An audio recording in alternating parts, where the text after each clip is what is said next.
What's good, y'all? Elvis here. Welcome to another review. Today, I'm reviewing my old reliables, my Andis Slimline Pros. I've had these for stupid long, maybe 4 or 5 years now, and this is actually my first pair. I have two pairs, and the second one I didn't buy to replace these. These are still in great working order.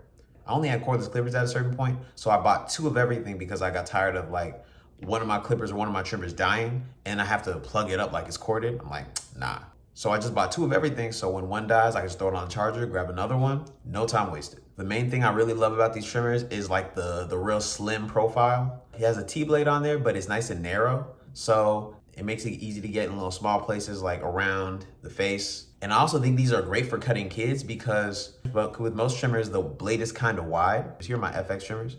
You can see the blade is pretty wide. So when you're cutting the little vertical bars or the little corners of a child, if you have a wide blade on your trimmers, you might end up actually getting into the eyebrow or just having to like just use really the corners to line up, and that's a little bit difficult. And if your trimmers are zero gapped, which I do not recommend, you can start nicking and gashing people when you get in there with the corner kind of hard. Another thing I do like about them, but I've kind of come to appreciate a little bit less, is how lightweight they are. Because it's like a plastic body, small profile, and it's nice and light, which is great for like speed and comfortability when you're using them. My honest opinion, even though it wouldn't necessarily change the performance of the clipper, I do prefer trimmers that are a little bit heavier, that got a little more weight to them, like my Babyliss FX trimmers. These aren't very heavy. They feel kind of solid in my hand. And in comparison, this kind of feels like a toy, or it just feels inferior, like it was possibly some home cutting clipper. But keep in mind, they are professional grade trimmers and they cut like it. So that's kind of irrelevant. That's just personal preference. Setting these is kind of similar to any Andis trimmers. Just you take the blade off and then you can do the whole mirror method and whatnot.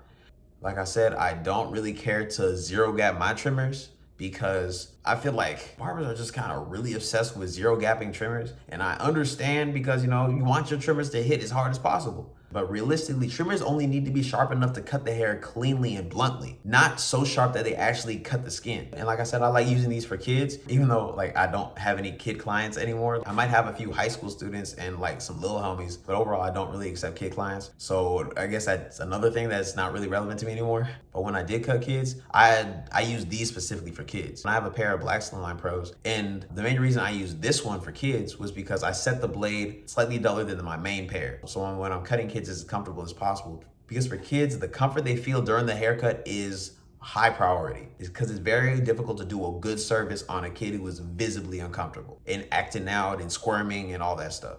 And if they're crying because you nicked them and they're all scarred up, that's not gonna make your job easier. I wanted to talk about my experience with the battery life on these, but the way I use my trimmers is kind of hard for me to gauge that because I very rarely have to charge any of my trimmers because I try to be as efficient with my time as well as the electricity I'm using. So when I'm lining somebody up and I'm just like, and let's say I'm just putting my initial line and I'm setting out my game plan for how I'm gonna attack this haircut, I turn my trimmers off. I don't have them just running. So of course, over years, the battery runs down and whatnot, but it's really hard for me to even gauge how long these were running in the first place because I've always been trying to be as efficient as possible. I couldn't really tell you about the battery in this one specifically because I don't use these anymore. I just kind of keep them at the crib just in case, I guess. For the black pair I keep at the shop, I might charge that once a week, but they're also my main trimmers. They're also the trimmers I use the most for lineups. If you bought these for personal use, I would actually really recommend these for home use. I think these are quality clippers that anybody can use. But in the box, they came with these little guards as well as a charger and a little charging stand. So I think it's basically all the pros I have. And while these are my old reliables, my go-tos, I do have a list of cons. There's a little light here on this little switch and it glows green when you're charging it. But my issue is that there's no way of knowing when this trimmer is dying unless you specifically are familiar with your trimmer.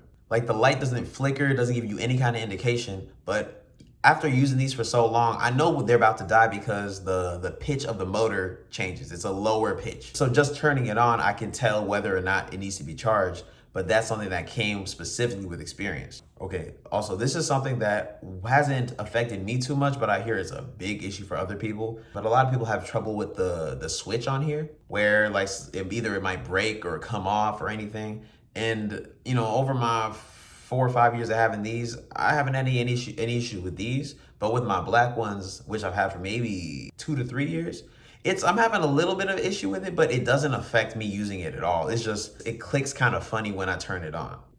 But also, I don't really think any of these cons are that serious because I never considered these to be one of Andis's top tier trimmers. Of course, I think they're quality, but I also know that they did not put everything they possibly could into these. I say this is one of their mid-tier trimmers. Still fantastic though, but I can tell that they put a lot more effort into, like, let's say their cordless T outliners, especially the newer ones. I'm not mad at this because a main reason I got these was because of their size though. I used to carry a big lunky barber box, but when I went to barber school, I was moving my clippers around a lot because I was cutting at the crib, I was cutting at school. We had like events where we were cutting homeless people, so I was moving my clippers around a lot, and I got tired of lunking that big case. So I got something that's kind of small and compact, but for the space that I had to work with, only these could fit in there. So that's why I doubled down and got 2 of them for real. But I do not regret that whatsoever. I think they're quality, just not the highest quality. This is also debatably a minor con, but they're not great for taking down bulk. But I don't consider these that great for balding out. I think they're great for, taking off stubble. Of course, that's what trimmers are for. But if you're just trying to take trimmers through some thick hair, these are not the ones. But also, that's not what trimmers are made for. But if you did want some trimmers that did that, the Babbitt's FX trimmers are more than capable. But that's not what trimmers are made for, so I do not recommend it. The more you use your tools outside of their intended purpose, the quicker they'll get worn down. All right, so as far as my specific uses, I love these specifically for lining up as well as doing designs because of the shape of the blade. With a wider blade, it's a little bit more finesse to get into small places. But with such a small blade, if it's set correctly, you can make magic happen. If I was to rate these trimmers, I'd probably say 7 out of 10. And it's not really a bad thing. That's just me rating it as a product. How you use your tool is what really matters. Like, keep in mind, I rate these as a 9, but every time I need to clean up a line or do a design, I grab these every time. Unintentional bars. As far as my recommendations, I recommend these to any barber for real, because they're quality. For anybody that wants to clean up their own facial hair at home that isn't a barber, I'd recommend these as well for just regular people use. Of course, FX trimmers I recommend to every barber. I think they're quality.